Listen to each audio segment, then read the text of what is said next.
Now, you brought a product today to the show. And do you mind if I actually have a bite of this? They're both yours. Okay, thank you. Let's go for the cashew. And while I open this up and go for a try, maybe you can share what is inside. So the cashew is cashew, cranberry, and coconut. And the almond is almond and apricots. Apricots. So it's two different nuts and fruits. I mean, I could make 5 or 10 different, but it's get too confusing. Keep it simple. Right. And then they all have organic honey from my friend's farm in Medjo. Okay. So this is with honey, this Yes. one, the vegan one. No, sorry. Because I also make non-vegan, I'm sorry. Okay. Yeah. But you brought me the vegan ones, right? Yeah, so Okay. this has coconut blossom syrup. Coconut blossom syrup. Yeah. Wow. Okay, vegan muesli bars are taking over Chiang Mai. Any plans to make them available in Bangkok in the future? Oh, no. Yes, and I want to keep it handmade and, just hand wrapped, hand cut, hand mixed. Make Wow. sure I have the good, healthy product. No preservatives, because then if you go to Bangkok and you might need to add preservatives and things like that. So no, I don't think so. Let's keep it local. Let's keep it local. I like that.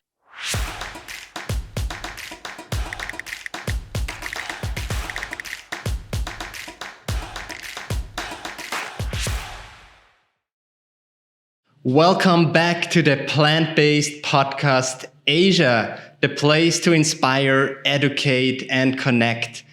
I'm your host, Nick. Thanks so much for tuning in. And today I'm sitting here with Judith of Simple Pleasures Café, one of our local neighborhood cafes in Chiang Mai, Thailand. Welcome so much, Judith, to the show. Thank you.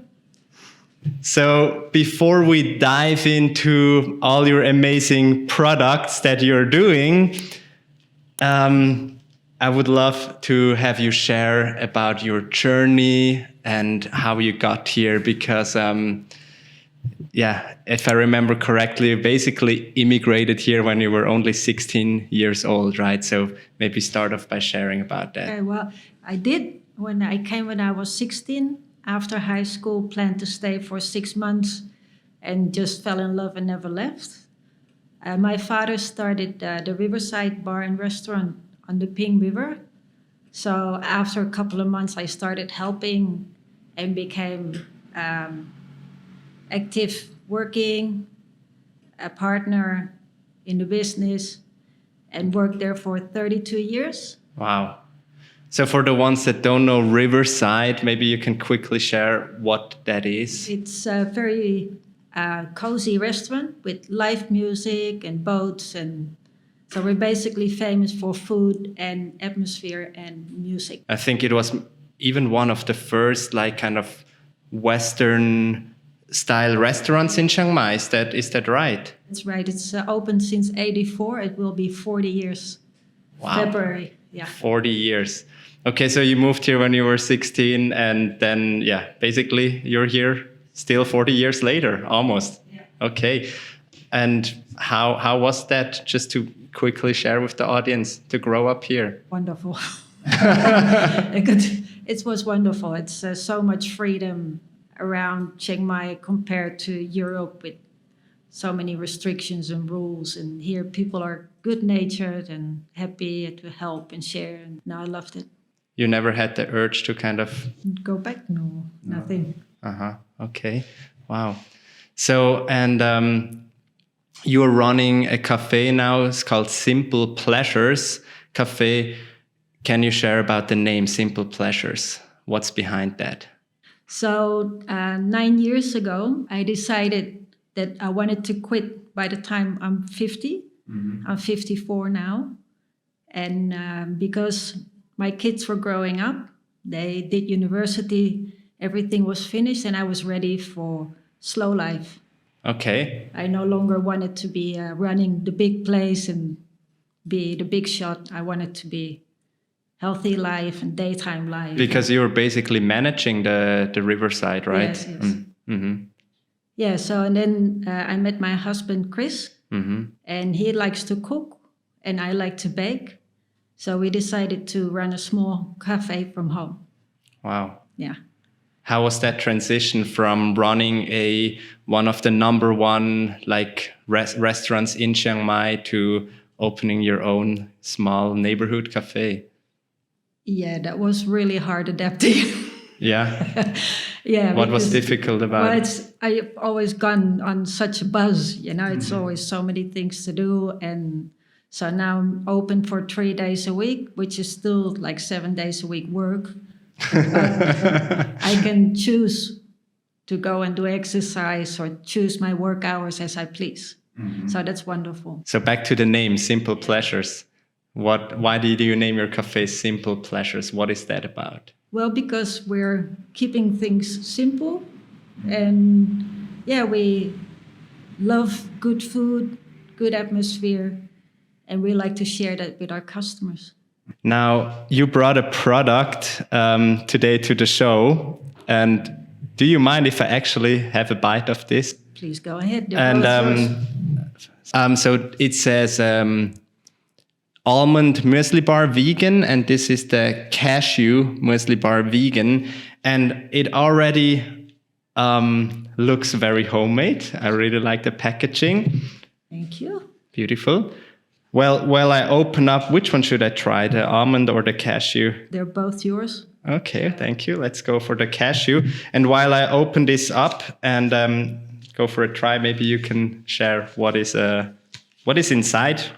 So the cashew is cashew, cranberry, and coconut. And the almond is almond and apricots. Apricots. So it's 2 different nuts and fruits. I mean, I could make 5 or 10 different, but it's get too confusing. Keep it simple. Right.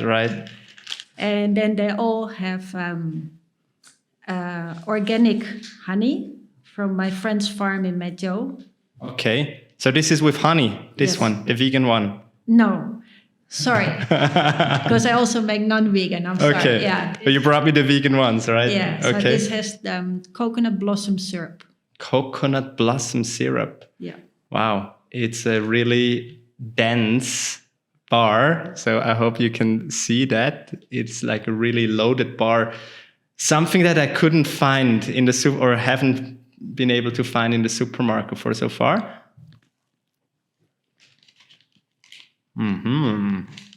The other thing in there is Mila's peanut butter. It's a local made here in Sunside because we try to source our things locally. And it has no additives, no sugar, no salt, no nothing. And you can buy them in the plastic bags at a lot of shops in town. The peanut butter, right? Yes. So you don't have all the garbage of plastic or glass jars. I see. Wow. I like how rich it is and how chewy it is and not dry, because sometimes these bars can be like dry and then... Okay, I'll save it for later. Because of that, you need to keep it in the fridge, though. That's the only... To keep them in the fridge. Yeah. Okay, well, I think this is what homemade and fresh foods are like. And actually, this is what I want to talk with you about, also about homemade, because obviously more and more people, they're looking for a more convenient lifestyle, and everything needs to be fast and quick, and they tend to have maybe, not so healthy food or not so fresh food. So what is your approach about homemade, or what does homemade actually mean to you? We make ourselves everything we can, basically. We buy very little. We grow a lot of our own vegetable. Wow. And basically anything, yogurt, muesli, most of our dips, lemon curd, everything we can make ourselves, we make ourselves. And it takes a lot of time, but it pays off because you feel really fit and healthy. Wow. And that's what we wanted to share with our customers, like a beautiful garden setting and healthy food. Do you think more people should be doing more of these homemade things, or you're happy that they're not, so they're becoming your customers? No, to be honest, everybody should do it. In the old days, everybody did it. Not many people have the luxury of doing it. Mm-hmm. If you have a high pace and you're responsible for a family or for a big company, you don't have the choices. Mm-hmm. I got out of the big company and all those things, and I made a choice to go to slow life. Go to slow life and a very sustainable life also, because you're, as you said, you're growing a lot of your own food, making your own dips. But do you think that this would be something that would be actually like sustainable and scalable, that everyone could be doing that? Because sometimes I also have this vision, or we talk with other people about it, that actually, you know, it would be nice to go back to that life, like you said, where like it was in the past, where, you know, everyone made their little things and we changed and we share. Do you think that is possible to go back to a life like that, or is it even necessary? If if we keep on messing up the environment, we might have to at some stage, because I mean, there's not going to be many people around. I mean, we're really making a mess of this, right? Mm-hmm. So we try to be environmental healthy as well, mm-hmm. with recyclable and things like that. Wow. Okay. So sooner or later, maybe everyone has to return back to the basics, right? Well, this is almost the vision of, you know, there may be the shift where maybe you've heard about that, where the farmers, now many people, they look down to the farmers. They think like, oh, farmers is like, oh, this is such a, you know, it's a bad paid job, or something like that. But maybe in the near future, when this happens, what you're talking about, they might be the heroes, right? So these muesli bars, I think it's quite a new product of yours, right? What was the inspiration between making these muesli bars? And let me have another bite. I've been looking for a good recipe for a long time. And then I found a good recipe. So I was happy, and I started sharing it around some cafes in town. Mm-hmm. And so now it's for sale at quite a couple of places. Mm-hmm. Where can people buy it? There's, well, of course, at our cafe at home. Mm-hmm. And then there's My Secret Cafe in town, which is at Wat Pasing, Chapter 2 coffee shop. Okay. Near Taipei East. Okay. And there's the Goodseries. Okay. Near the Vololot Market.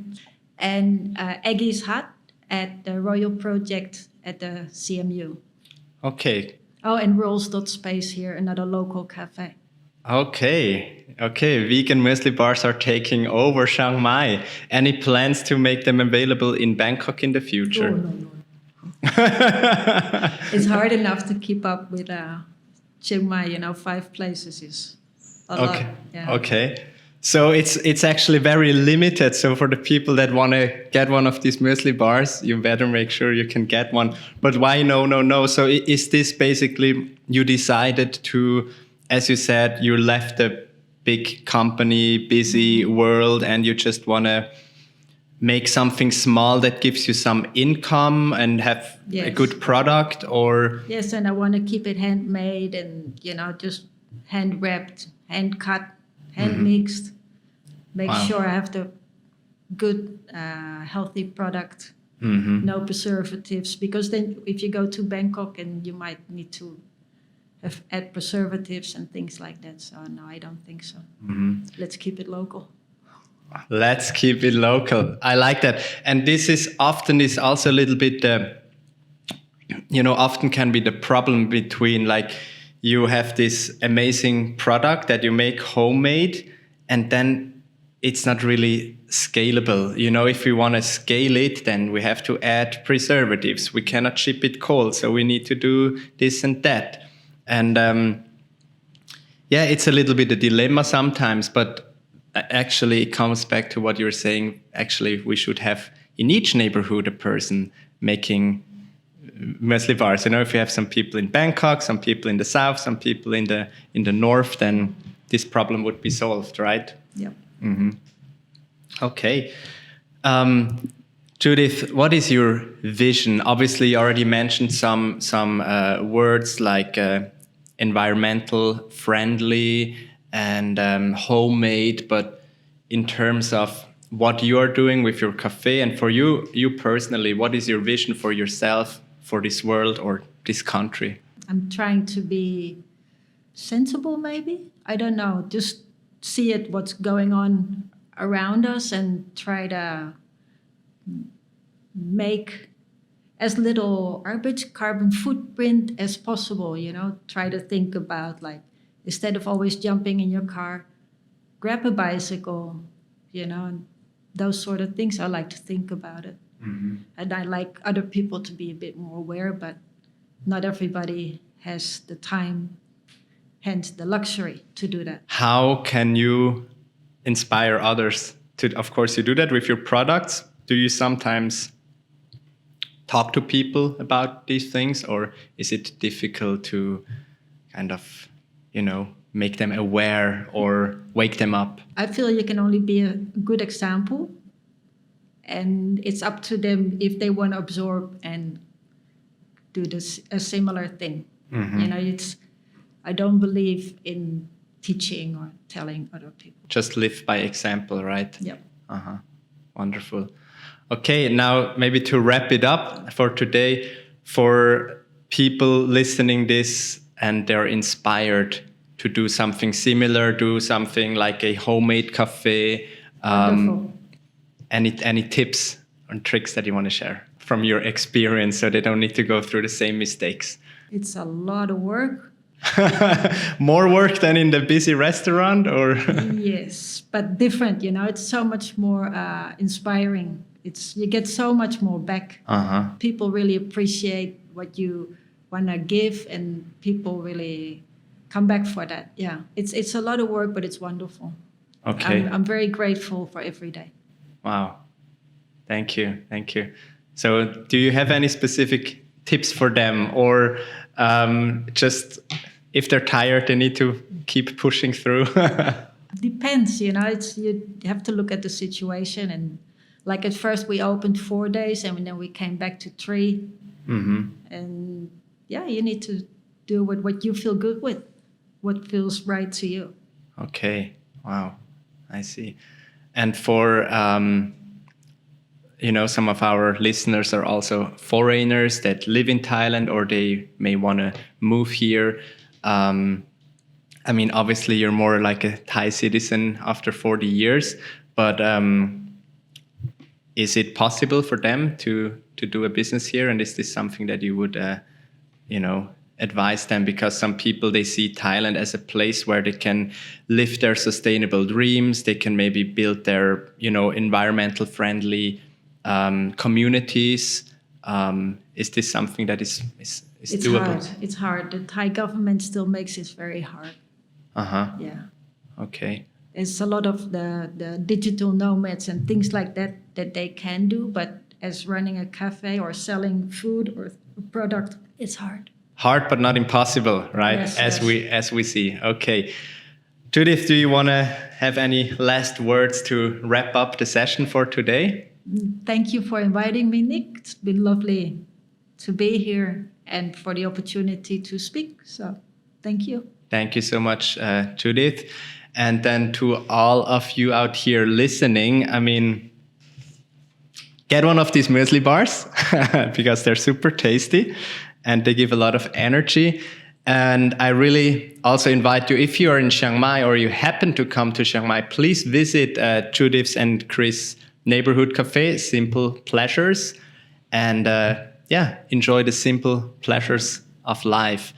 And also, please help to comment and share this video so it can help to grow our channel. Thank you so much for tuning in today. Judith, thanks a lot for coming to our show. Thank you. See you next time, and goodbye.